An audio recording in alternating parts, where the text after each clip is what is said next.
Hey everybody, this is Kyle with Auditing with Autism. It's a beautiful sunny day, so I thought I'd make a video, and I'm in the spirit again to make some more videos. And I see you. I see myself too. The hardest part is taking off the sunglasses and looking directly into the eyes. Well, let's try not to focus on that too much because I have a really interesting thing I want to talk about today. A couple things actually in the quote book. I'm going to probably come back to the quote book for a lot of thoughts and ideas as I move forward here. And, you know, at some point, I'm going to go back into the world at large with my camera and be videoing and doing a little auditing somewhere along the line. As I've lived my life, I've had many opportunities to do auditing, but no camera phone in the circumstance to use. So, the camera phones are great, but they came around right at the same time as I was sort of cloistering myself off from the world a little bit. So that's okay, though. I see a lot of great people doing the auditing work, and I back them, I support them 100%, and I do as much as I can myself. Like I said before, if I'm ever in a position where I need to, I am prepared and fully uh, ready to go. My policy is to pull out the camera and audit whenever there's a hazard situation, as I mentioned. Well, today I wanted to bring up a great topic about three simple words.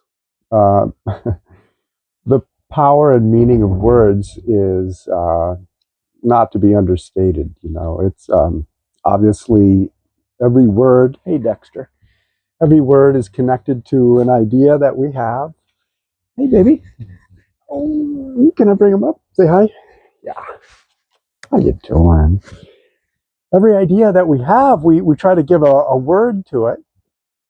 And so words are ideas, and ideas are feelings. Ideas are the way we express our internal feelings. And so how we feel is pretty important.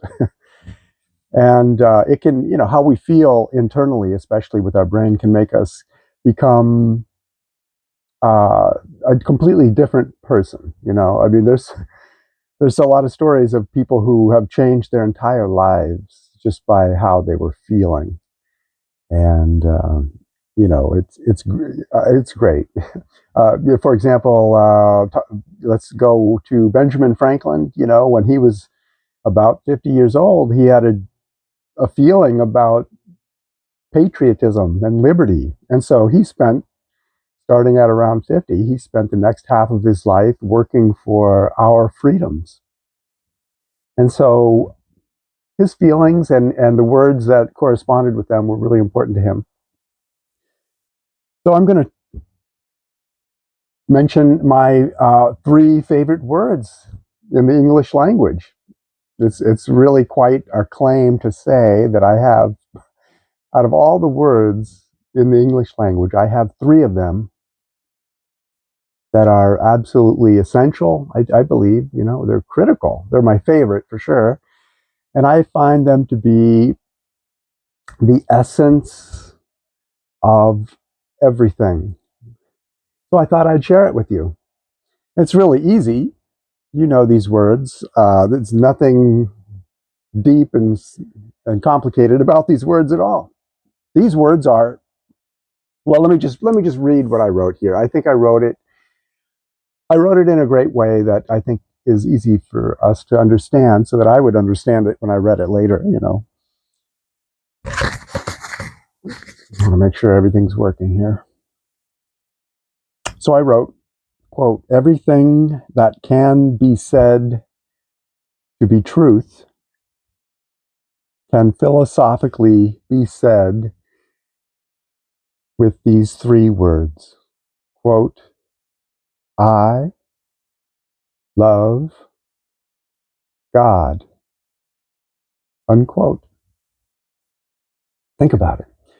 The I equals corporeality, or all that is in the physical universe. Love equals a mystical ideation, a mystical idea which connects mind and body. And finally, God, which equals the metaphysical sustainer upon which all else is contingent. I love God. So I continue to say, I love God is analogous to the Holy Trinity, actually, because the I would equal Christ, manifest bodily. The love would equal the Holy Spirit, the fundamental energy or love emanating from the source, and God, the necessary source. Thus, the statement, I love God, completes philosophy when understood and contains the framework of some of the most widely known symbols of metaphysics. The Trinity, a pyramid. We have the Ankh. We have the Fibonacci sequence, which runs to, 1, 2, 3,